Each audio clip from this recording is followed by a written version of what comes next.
नमस्कार दोस्तों, आप देख रहे हैं ONN। दोस्तों, कहानी शुरू करने से पहले एक बात दिमाग में बैठा लीजिए कि आज जापान की महिला प्रधानमंत्री, जी ठीक सुना आपने, महिला प्रधानमंत्री शी जिनपिंग को दौड़ा दौड़ा कर पीट रही है। इस राजनीतिक व्यंग्य को समझना है तो इस वीडियो को अंत तक देखें। एशिया वो महाद्वीप है जहां टकराव कोई नई बात नहीं, लेकिन जब शेर को सवा शेर मिल जाए तो दिन में तारे दिखने लगते हैं। और आज एशिया का माहौल किसी एक ऐसे बयान से नहीं, बल्कि एक महिला प्रधानमंत्री की सीधी टक्कर देने से बदल रहा है। जी हाँ, जापान की नई प्रधानमंत्री साने तकाइची। ये वो नाम है जिसने चीन के बड़े बड़े अधिकारियों की नींद उड़ा दी है। ये वो महिला है जिसने दुनिया में पहली बार खुले मंच पर कहा, अगर चीन ने ताइवान में फौज उतारी तो जापान की सेना ईंट से ईंट बजा देगी। दोस्तों, ये बातें बोलने के लिए सिर्फ समझदारी नहीं, हिम्मत, कलेजा और लोहे के चने चबाने के जैसा हौसला चाहिए। और तकाइची ने दुनिया को बता दिया, जापान फिर से वही देश बनने जा रहा है जिसे इतिहास आयरन फाइटर राष्ट्र के नाम से याद करता है। 11 नवंबर 2025 वो दिन जिसने चीन की हेकड़ी निकाल दी। द गार्डियन की एक रिपोर्ट ने पूरे एशिया की धड़कनें बढ़ा दी। गार्डियन कहता है कि Japan and China in a growing raw after PM Takaichi says Taiwan conflict could trigger military deployment.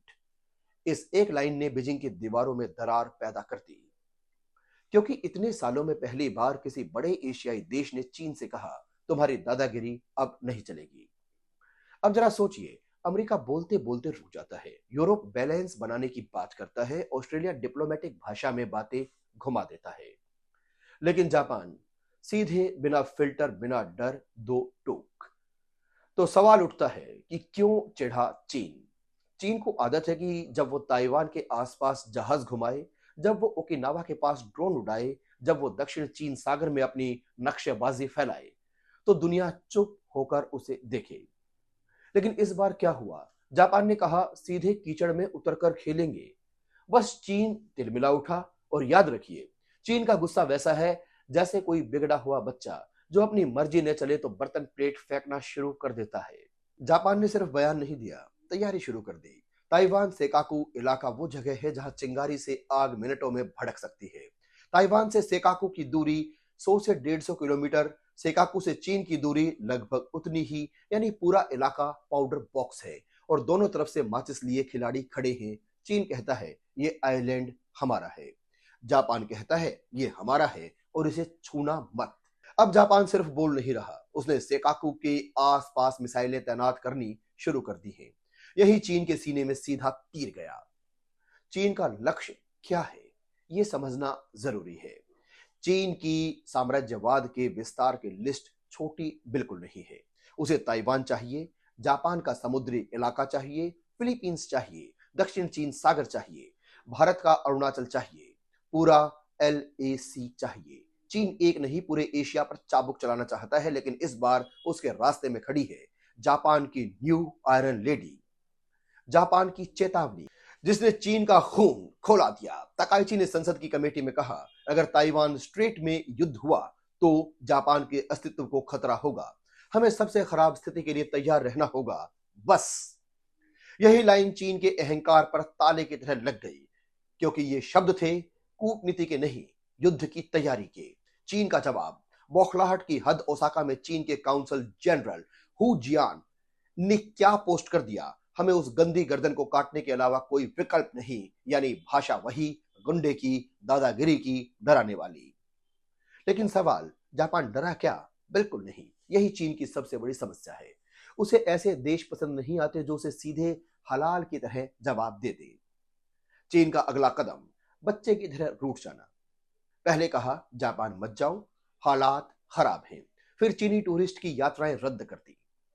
2024 में 6.7 मिलियन पर्यटक गए थे, अब हजारों ट्रिप रद्द।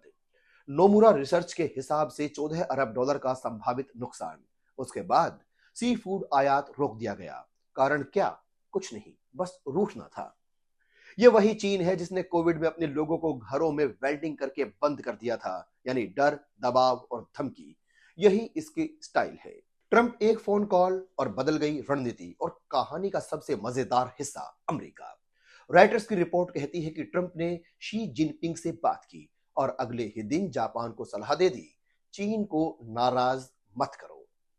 अरे भाई, जब तकाइची चीन से भिड़ रही थी, ट्रंप तालियां बजा रहे थे। She is strong, she is great, amazing leader. लेकिन जैसे ही चीन ने कान में मीठी हवा भरी, ट्रंप की पूरी आक्रामकता लाहौर स्टाइल मुलायमियां बनकर बिखर गई। ट्रंप की पॉलिसी बहुत सिंपल है, सामने वाला झुके।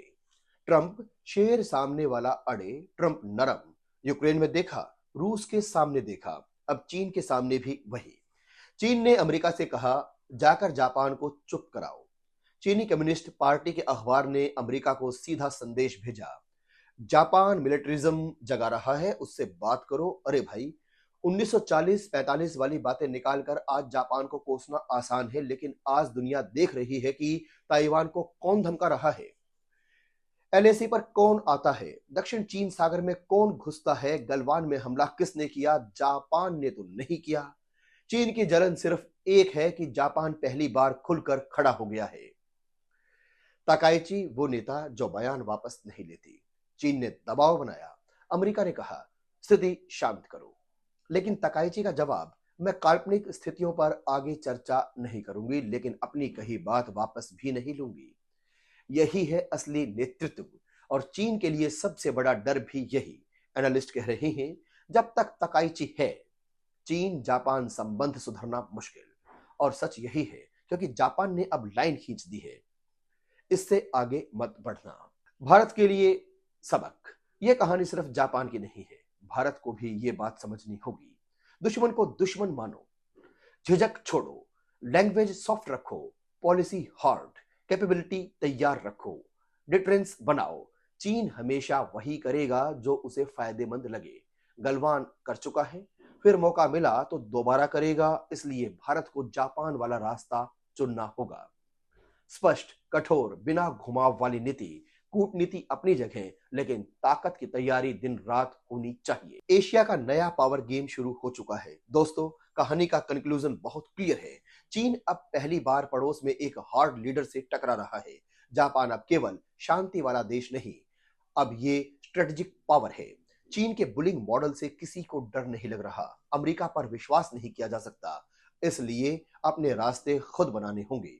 और जापान ने दुनिया को एक मैसेज दे दिया है, ताइवान को आग में झोंका तो जापान चुप नहीं बैठेगा, हम तैयार हैं। यही असली बात है, यही एशिया का नया चैप्टर है, और यही वो कहानी है जो आने वाले दशकों का इतिहास लिखेगी। दोस्तों, आज के लिए बस इतना ही। हम फिर मिलेंगे एक नए मुद्दे के साथ। हमारा वीडियो कैसा लगा हमें कमेंट करके जरूर बताइए।